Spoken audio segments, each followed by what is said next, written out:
Hey everybody! So today we're learning about New Historicism. Let's get started.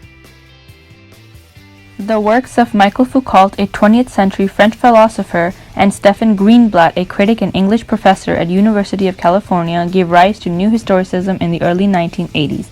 In 1982, Greenblatt coined the term New Historicism in his work titled The Power Forms in the English Renaissance to reflect upon literature and history. This new historical approach emphasizes the cultural context in which a literary work is produced rather than focusing exclusively on the formal structure of the text itself. To understand a literary text, critics must first understand the author's background and the socio-cultural context in which the work was produced. Philosophy and theory. To understand a literary piece using New Historicism, we need to understand the author's biography and social background, the ideas circulating at the time, and the cultural environment of the time. This lens does not aim to represent the past as it really was, but rather to present a new reality by resituating it. This historical analysis is used as a means to understand cultural and intellectual history. New Historicism has been criticized for reducing the importance of literature as a work of art and turning it into just another historical artifact. The lens also contains biases that derive from the historical position or personal set of ideas of both the author and the reader.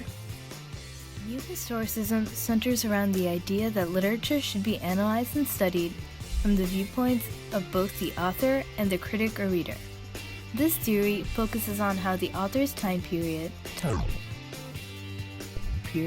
affected his or her work and how the piece of literature reflects the writer's time period. This includes taking into account the author's environment, beliefs, prejudice, and how the current culture affects the critic's view of the work. It affected his or her work and how the piece of literature reflects the writer's time period. This includes taking into account the author's environment, beliefs, prejudice, and how the current culture affects the critic's view of the work. There are three things you need to consider when applying New Historicism to a text. First, you must learn the author's biography and social background. Get the primary or basic information about your author. This includes his or her age, social status, family background, occupation, education, and citizenship. The second thing to consider are the ideas circulating at the time. Evaluate specific ideas established and viewed by society, such as societal opinions, ideologies, and perceptions.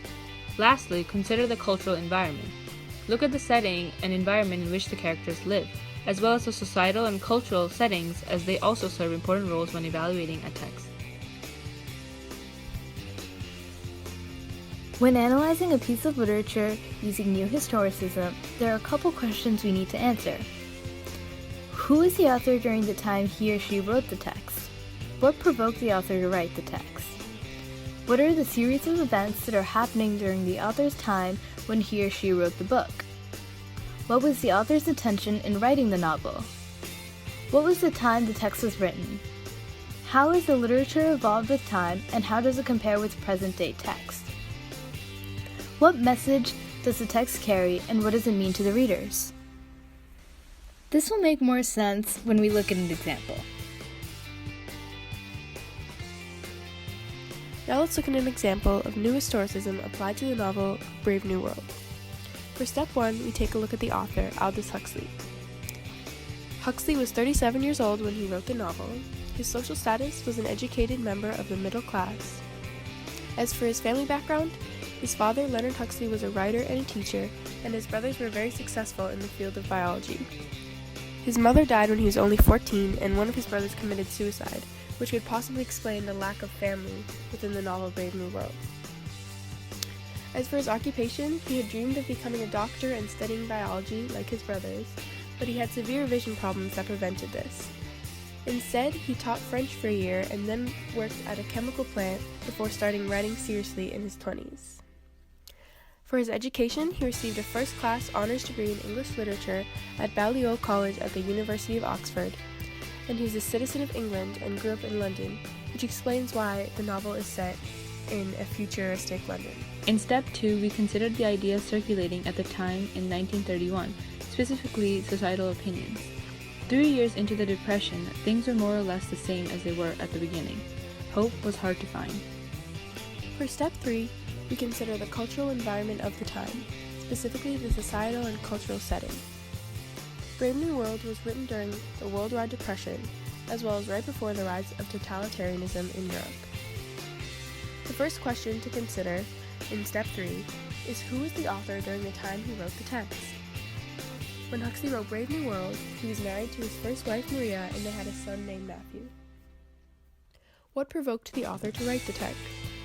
Brave New World was written during the Great Depression, as previously stated, and Huxley was disappointed in society and wrote this novel in order to express his anxiety and fear with the way that people were acting, as well as to comment on the current society.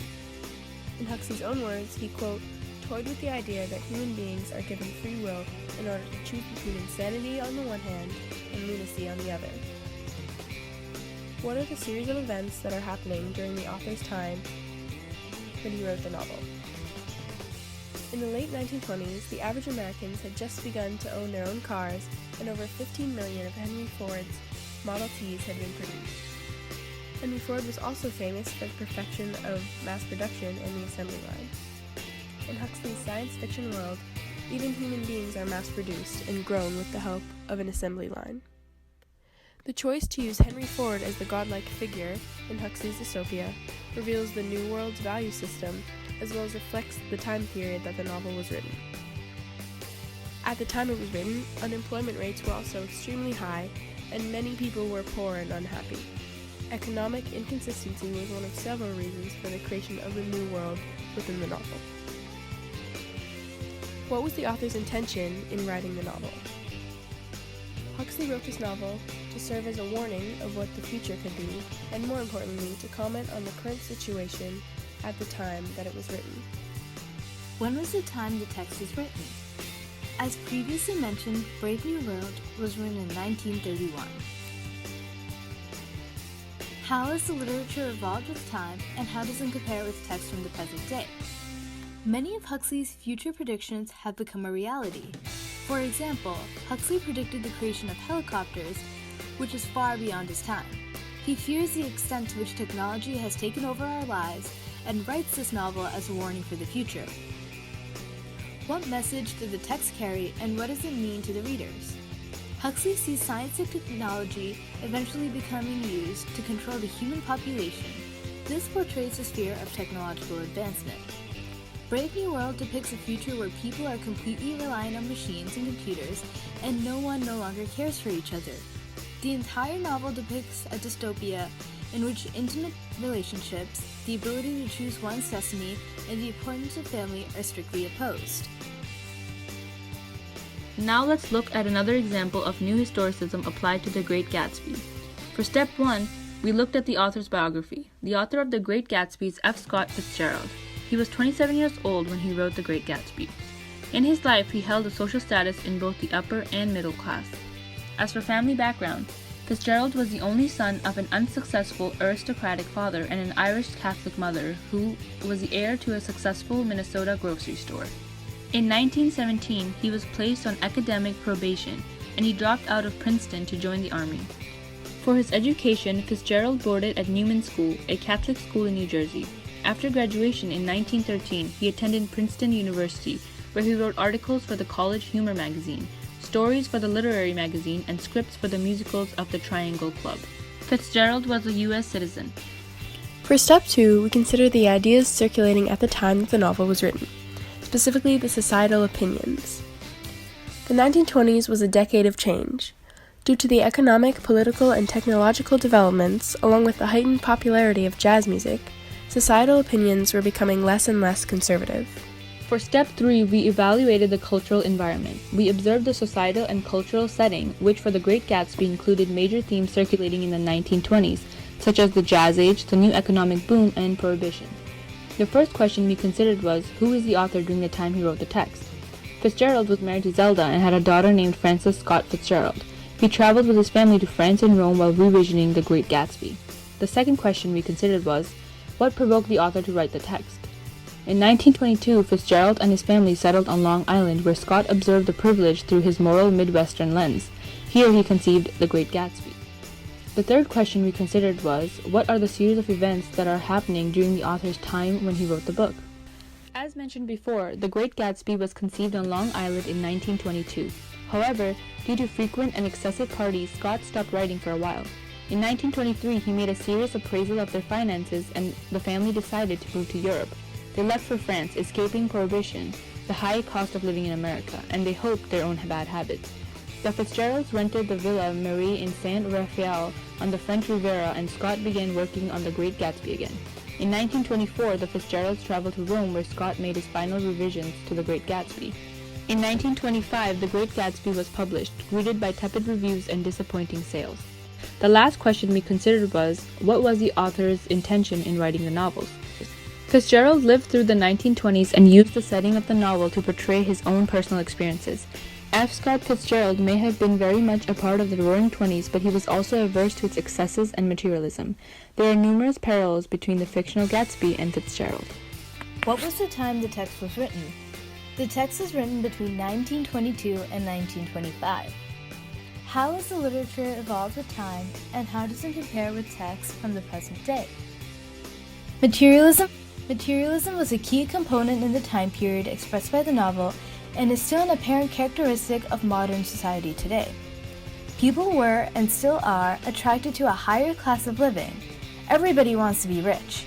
We are obsessed with attaining the newest and most expensive clothes, technology, cars, etc. By looking at global demographics, there's a clear class differentiation created by wealth. It's not as clearly displayed as West Egg, East Egg, and the valley of ashes between them, but when half the world worries about buying a second car, and the other half is afraid of dying in the streets, wealth has an explicit impact. What does the text carry, and what does it mean to the readers? A new historicist reading of The Great Gatsby would recognize that the novel, as well as Fitzgerald, its author, was embedded between the social and economic realities of American life at the time of its writing. Such a reading might aim to reveal how the text came to be shaped by particular attributes or assumptions, or it might use the text to shed light on social relationships to analyze the exercise of power within 1920s America. To summarize, New Historicism is a literature analysis tool which focuses on interpreting the social, cultural, and political factors which affected the author and created the context of the work. New Historicism can be employed as a theoretical touchstone to analyze writers. Historical knowledge manifested in the form of historicism, and history is regarded as the fundamental embodiment of the modernity and postmodernism with a new perspective on terms like knowledge, reality, ideology, and worldview.